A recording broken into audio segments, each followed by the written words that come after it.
ధరణి పోర్టల్లో దొంగలు పడ్డారు. అక్రమంగా చొరబడి కోట్ల రూపాయల భూములు కొట్టేశారు. కలెక్టర్ సీసీఎల్ఏ అప్రూవల్ లేకుండానే సీక్రెట్ యాక్సెస్ తో గత ప్రభుత్వంలోని పెద్దలు తతంగా నడిపినట్లు తెలుస్తోంది. వీళ్ళని ఏమంటారు దారి దోపిడిగాలు అనకపోతే, వీళ్ళని ఏమంటారు మోసగాళ్ళు అనకపోతే, వీళ్ళ అవసరం ఈ దేశానికి, వీళ్ళ ఈ రాష్ట్రానికి అవసరం, వీళ్ళ అధికారంలోకి వచ్చేది. మనకన్నా సిగ్గుండాలి కదా. ఇప్పుడు రేవంత్ రెడ్డిని తిడతారు ఏమన్నంటే చూడండి, ఇలా భూములు ఒక్కటే కాదంటే నిలువు దోపిడి కళ్ళు తెరిచి చూస్తే అన్ని కనబడతాయి.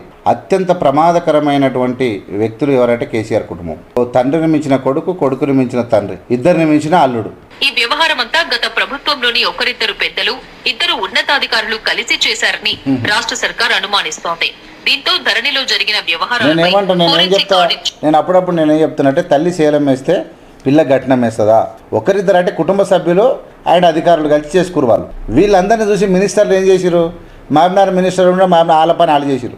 ఎక్కడున్న వాళ్ళు అక్కడ దొరికినట్టు వేసుకురు. ఇక ఏం లేదు, మిగిలలే ల్యాండ్. ఇక ఎక్కడోడు అక్కడ అంటున్నా నిలువు దోపిడి.